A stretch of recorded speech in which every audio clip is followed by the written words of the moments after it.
What if the most sacred place in England became the most violated place in Viking history? Before you scroll, before you decide this is just another history story, I need you to understand something. What happened on Lindisfarne was not just a raid, it was a disappearance. An entire community of women, nuns whose names were written in prayer books, vanished from history, not recorded, not mourned, not explained. And what the Vikings did to them was so disturbing that medieval scribes stopped writing it down. But today, you're going to hear it. Now imagine this. You wake up inside a ship, bound, in the dark. The air smells like salt and rot. The wood beneath you is wet with seawater. You hear other women breathing, some crying, some too terrified to make a sound. Chains scrape, iron rings close. Someone above laughs.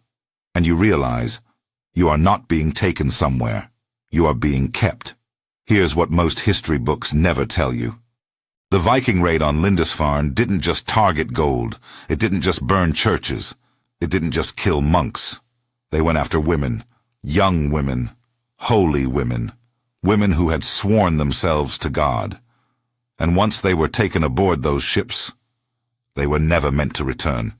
So what happened to them? Were they sold? Enslaved? Forced into lives they never chose? Or did something even worse happen before they ever reached land? Stay with me, because in a few moments, you're going to hear a detail that will change how you see Vikings forever. And listen carefully. Some of these women tried to end their own lives before what was coming could happen to them. That's how afraid they were. But why? What did they believe awaited them on the other side of that ocean? Beat. Music dropped slightly. 6 days earlier, those same women had been walking through stone halls filled with candlelight and prayer. Lindisfarne, a holy island, a place where relics rested, where names were written into eternity. They thought stone walls could protect them. They thought the sea was a shield. They were wrong. Before we go any further, if you want to hear the real history, the parts that were hidden, censored, and buried, tap subscribe right now. If stories like this grip you, disturb you, and make you feel history in your bones, hit like so YouTube knows this truth matters. And if you think someone else needs to hear this, share it. Because what you're about to hear was too dark for medieval monks to write down, and too powerful for history to erase. You're bound in the belly of a ship. Trigger warning. This film discusses sexual violence, enslavement, suicide, and physical injury. If these topics are difficult for you, please take care as you watch. You're bound in the belly of a ship. The air is a choke of salt and rot. Lanterns do not reach this deep. The wood under you is slick with brine. Around you, other women breathe in the same shallow rhythm. Some weep quietly. Others try not to breathe at all. The floorboards creak above. The hull pitches. Somewhere beyond the ribs of the ship a voice laughs. Somewhere else an iron ring slides shut. 6 days earlier, you had been moving through stone corridors whose cold smelled of incense and oil. Lindisfarne, an island whose name meant something sacred to people across the North Sea. Monks tended lamps before wooden altars. Women tended shelves of vellum and threads of prayer. The shrine of St. Cuthbert lay here, the island's identity folded into relics and chant. You thought stone could protect you. You thought the sea would keep you safe. You were wrong. If this story matters to you, please like and subscribe. There are more erased histories to uncover. In the year recorded in the Anglo-Saxon Chronicle as 793, ships with carved prows sailed into a world that did not expect them. Contemporary chronicles note sudden raids along coasts. Later writers call these the opening shots of the Viking Age. The attack on Lindisfarne became the image that shocked Europe. A cloister desecrated, altars plundered, monks slaughtered. That much the earliest records assert. a violent incursion that exposed the fragility of monastic sanctuaries. But not every life was ended on the sand. Some women were taken alive. Later accounts, chronicles compiled decades and centuries after the fact, and saga narratives from Scandinavia tell of groups of religious women seized and carried away. Some sources, later and fragmentary, preserve a figure: 23 women taken from Lindisfarne. We must be careful with numbers and particulars. Contemporary records are sparse and often silent about the women beneath the hull. Still, a pattern emerges from cross-disciplinary evidence, textual echoes, forensic clues, and the logic of slave economies that allows us to reconstruct cautiously what likely happened to those captured at Lindisfarne and to many others like them. The raid itself: fast, brutal, and tactical. Imagine the first cut of dawn, the silhouette of dragon-prowed vessels sliding over glassy water. Bells peal in alarm. Men on the shore scramble, robes and habits are thrown aside, and weapons that had no place in the cloister are suddenly everywhere. The chronicles that survive give us short, sharp sentences. Temporal fragments that do not dwell on detail, but show outcome. Churches plundered, people put to the sword. The monks who stayed to defend relics and altars were often killed. Women, however, were handled differently. Killing them did not always serve the raiders' purpose. There was value in taking living bodies north. Why take nuns? The answer combines practical and symbolic motives. A woman removed from the monastery could be a domestic laborer, valued for skills in spinning, weaving, and household management. She might be literate enough to copy or translate texts, a scarce skill useful to a society that prized runes and oral tradition, but was still absorbing Christian literacy. Fertility also had economic value. Captive women could become domestic partners, bear children, and thereby reinforce ties between captor households and captives. There was a symbolic dimension too. Seizing women from a holy house struck at the identity of the enemy. The humiliation of a Christian community by the capture of its women could be read as a ritual assertion of dominance, a public inversion of order. Contemporary sources seldom record the intimate procedures of capture.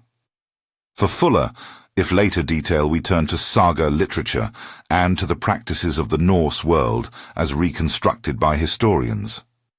These accounts describe a selection process, on shore, on deck, in holding yards, where captives were inspected and categorized. Some were designated for sale as ordinary thralls, others kept as household servants, and some singled out for forms of union that sagas term frilla, or concubinage, or for ritual bonds described in saga language as blood marriage.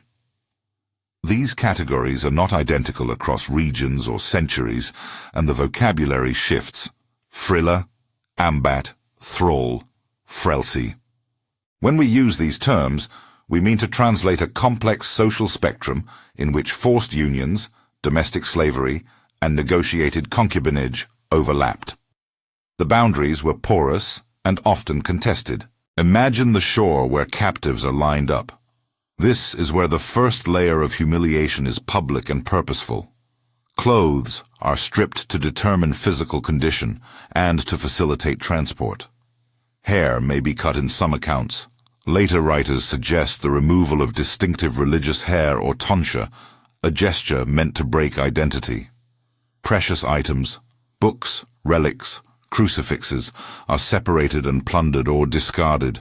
The visible markers of a woman's religious life are taken away. Such acts are not merely practical theft, they are symbolic. They aim to undo the authority that the cloister embodies. Below deck, the conditions harden. Viking ships were efficient, but cramped. Thralls were stowed where they would not impede movement, their humanity reduced to cargo manifest. The air grows stale. Water and food are meager. The constant motion of the sea becomes a mechanical torment. Above, men move, drink, and gamble. Below, weeks can feel like a sentence without a judge. Against that physical deprivation, captors employed psychological methods to break identity. Isolation from community, enforced dependency, mockery of religious practice, little acts that accumulate, were calculated to produce resignation. Modern psychologists might call this learned helplessness. After repeated exposure to unavoidable harm, a person learns to stop resisting. The raiders needed compliant labor. In some cases, auditory and ritual degradation was used. Mock prayers, rituals in pagan idiom performed in front of captives, to force a public renunciation of familiar symbols. Sagas and later chronicles suggest such scenes, but we must stress, these reconstructions rely heavily on later narrative sources and should be read as plausible reconstructions rather than established fact. The journey north ends at a new shore. A thrall hall, a longhouse, a trading post. Places where captives are processed. Here, older Norse matrons sometimes performed the inspection. The figure of the matron appears repeatedly in sagas, a woman of standing who assesses newcomers for skill and fertility, allocating them to tasks or assigning them to households. These inspections had a practical purpose, to ensure the economic utility of the captives, and a social purpose, to integrate or exclude the newcomer according to local norms. A significant and controversial element in later sources is the so-called blood marriage ritual. Icelandic sagas and other Norse narratives provide the most detailed accounts of ceremonies that bind a captive woman to a man through oaths, the shedding of blood, and pagan invocation. Historians reconstruct such rituals as public acts of claim-making. A bond is declared and witnessed, sometimes sealed with symbolic gestures meant to mark the woman's new status. These accounts are often idealized or stylized. They reflect later ritual forms as much as they might record 8th or 9th century practice. When we speak of blood bonding, we do so with caution. Sagas suggest they do not prove, and rituals likely varied by time and place. Yet the image remains powerful. A woman taken in war being publicly claimed before the household, her fate now a matter of social contract rather than anonymous fate. What did life look like after the ritual? For many, it meant domestic labor from dawn to dusk, cooking, spinning, tending animals, maintaining house and hearth. If literate, a captive could be pressed into copying letters or making runic inscriptions. In multilingual households, the captive's knowledge could become a bridge between cultures. Frequently, however, life meant forced sexual labor and repeated pregnancies. Medical conditions then, as now, were harsh for those who bore repeated children with limited obstetric care. Obstetric fistula is one clinical consequence. Historians now discuss when reconstructing these women's lived reality. Prolonged obstructed labor can create injuries with lifelong physical and social consequences, a kind of chronic suffering that leaves women marginalized in many ancient societies. We do not claim specific diagnoses for named individuals.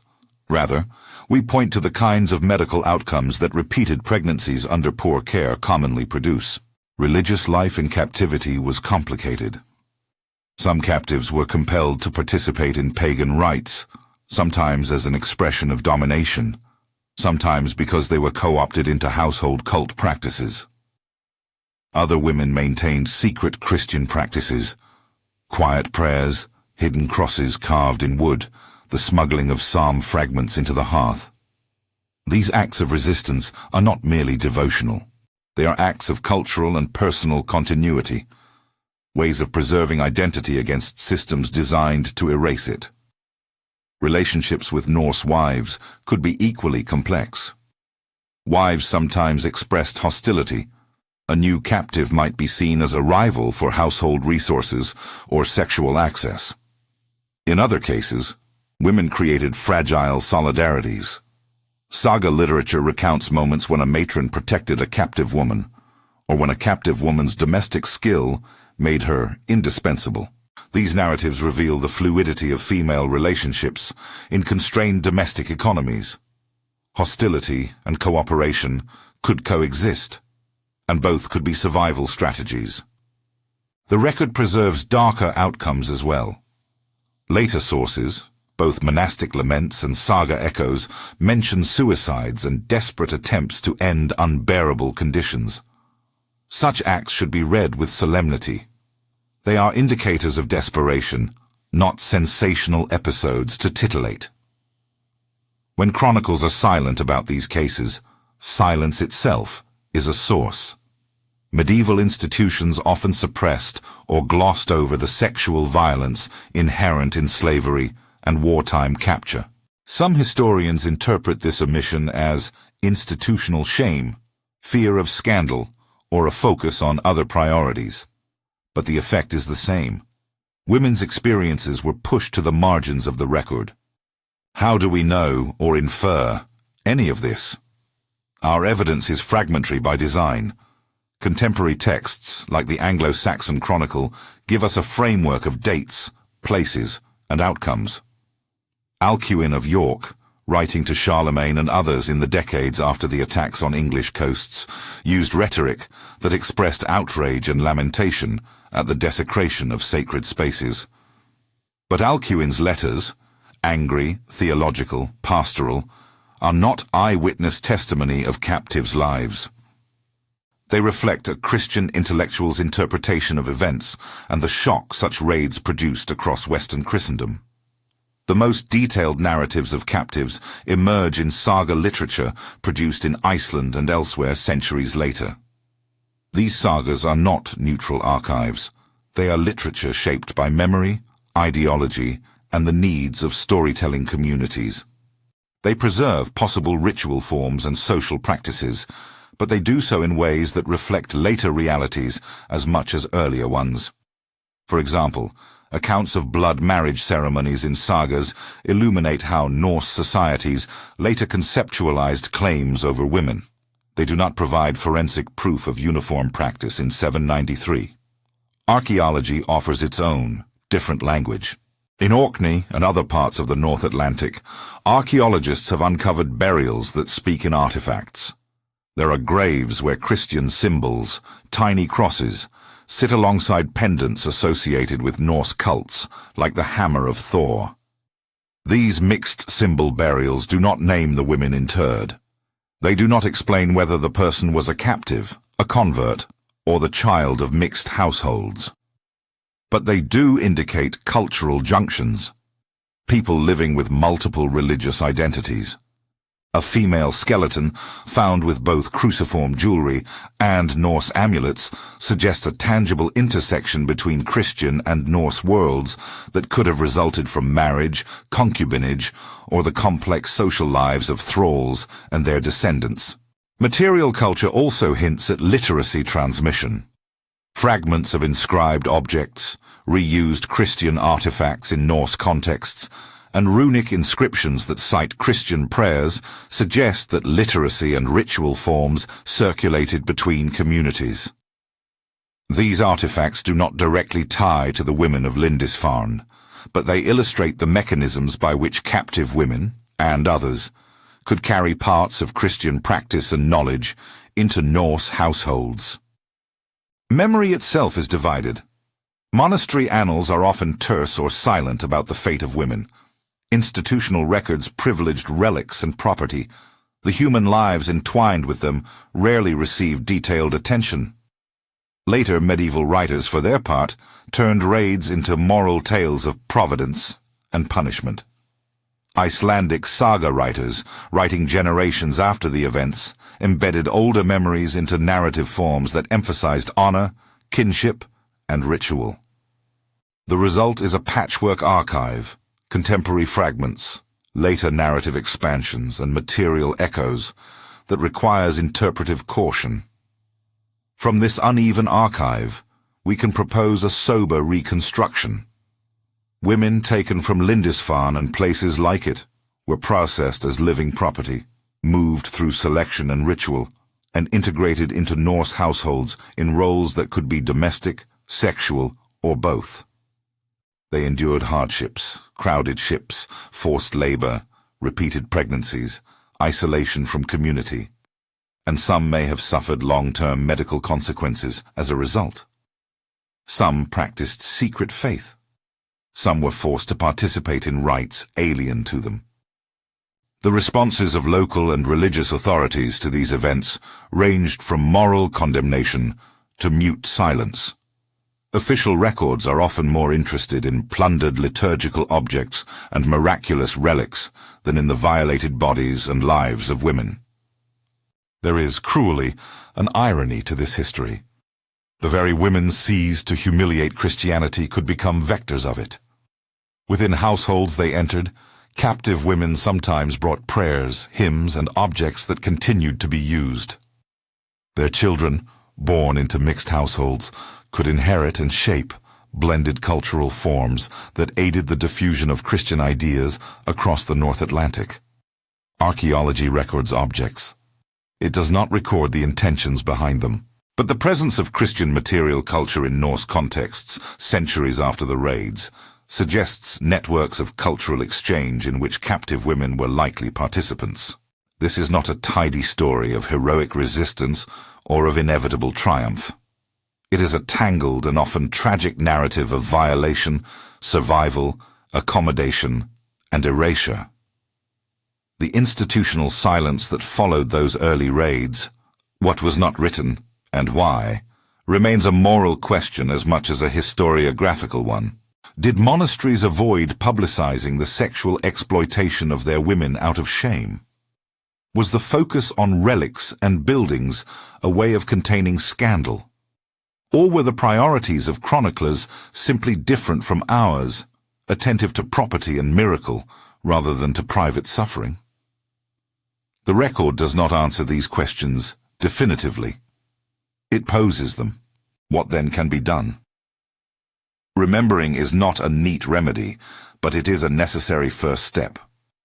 Archaeologists can continue to interrogate graves, to analyze isotopes and DNA that reveal mobility and origin. Historians can keep parsing ambiguous texts, distinguishing contemporary entries from later narrative accretions. Interdisciplinary research can bring the physical evidence into conversation with the literary echoes. Most importantly, public memory can insist that the human cost, not only the theft of books or relics, belongs at the center of the story. So what really happened to the nuns of Lindisfarne? The honest answer is, we can reconstruct likely pathways, but cannot deliver a single, unambiguous narrative. Contemporary chronicles record violence and theft. Later sagas provide ritual detail that helps us imagine selection and integration processes. Archaeology supplies fragments that corroborate cultural mixing. Taken together, they suggest that the women were seized, transported, and integrated into Norse households through systems of forced labor and ritualized claims. They suffered physical and psychological harm.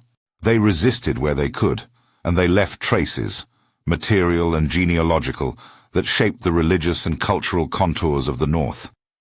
Our duty as historians and as citizens is to hold these fragments with care, to name the cruelty without reducing the women to mere victims, to acknowledge uncertainty while committedly pursuing truth, to excavate memory so the erased can be heard, not as spectacle, but as people whose lives ripple into our present. If this story moved you, please share it with someone who cares about hidden histories. In the description, you'll find a reading list and links to primary source translations and archaeological reports. Tell us what sources or questions you'd like us to explore next. Comment with suggestions for future episodes, and if you're researching locally, share what you discover. These stories are pieced together by many hands. Remember them. Keep asking. Keep listening.